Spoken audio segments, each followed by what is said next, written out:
After spending almost the entirety of Ecclesiastes chapter 2 talking about how life is meaningless, Solomon comes to a conclusion in the last three verses, a conclusion that directs him more toward God, because most of the book up to this point, he's been talking about life under the sun, life without God. In fact, in chapter 1, verse 14, all the way down through chapter 2, verse 23, the name of God is not even mentioned. But in verse 24, he comes back to it. And as we look at the very end of this chapter, Ecclesiastes chapter 2, you'll notice that Solomon begins to say as well, "For to the one who pleases him, God has given wisdom and knowledge and joy, but to the sinner he has given the business of gathering and collecting, that he may give to the one who pleases God. This also is vanity and striving after the wind." Notice that Solomon finally comes to the realization that good gifts and good things come from God. In fact, another translation reads that the one who is good in his sight receives these things, and specifically, he names three gifts: wisdom and knowledge and joy.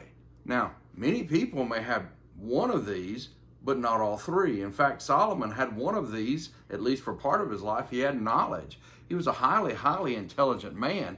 A lot of people in this world today, men and women, have a lot of knowledge, but they may not have wisdom.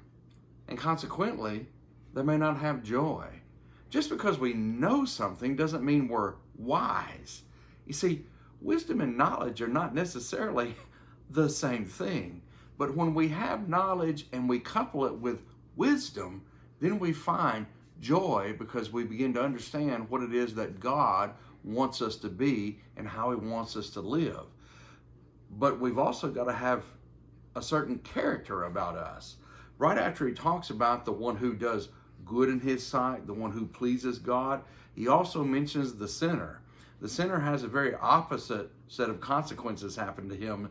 It's not mentioned here that he receives any wisdom or knowledge, or certainly no joy. In fact, it seems to be a task that's before him. And it's that kind of character that deprives itself, that living that kind of life of a sinner deprives itself of the wisdom and the joy that God can give. Notice the chapter ended with him saying this is vanity and, chasing after the wind. He's talking there about being a sinner. He's talking about the life that is opposed to God, the life that lives itself under the sun without God. But when we direct our hearts, our minds, and our attention toward God, when we take the knowledge he has given us and we try to find wisdom and joy through God and because of God, we're not a sinner.